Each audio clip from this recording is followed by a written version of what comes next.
Rand, any other issues that you want to bring up? Tell us any other news about what's going on? Well, the one issue that I'm going to talk about that my father doesn't talk as much about is that I think money corrupts politics, but I think there are ways you could limit money's corruption of politics without infringing on the First Amendment. McCain-Feingold was an awful thing and actually makes it illegal for me to buy ads from one of my tax groups to buy ads criticizing my congressman within 60 days of the election.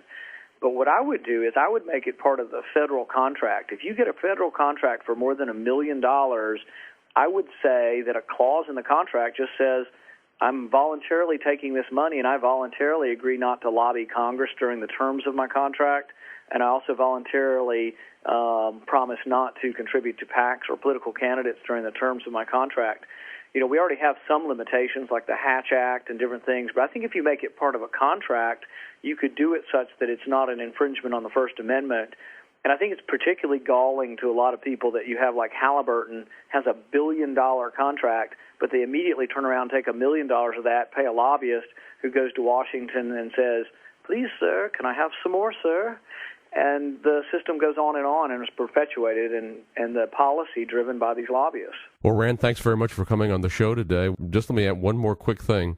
When do you expect a decision from Bunning and therefore a decision from you? We're going to keep raising money this month. There'll be a second quarter that he's required to release his fundraising at the end of this quarter.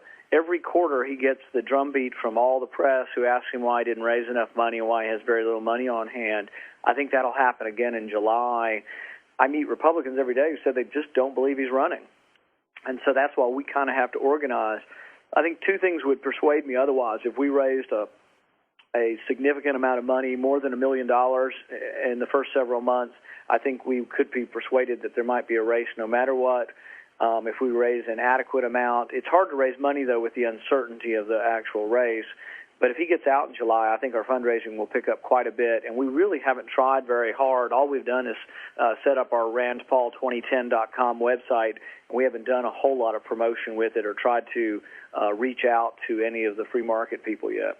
Well, as you know, this is a race that interests all the Paul movement, which is very broad, far beyond libertarians and Republicans, constitutionalists, every sort of person who's upset at what the federal government has been doing to our country and the world. So I'd like to talk to you again and keep us up to date on what's happening. Thank you very much for having me, Lew. You've been listening to The Lew Rockwell Show, produced by LewRockwell.com, the best-read libertarian website in the world. Thanks for listening.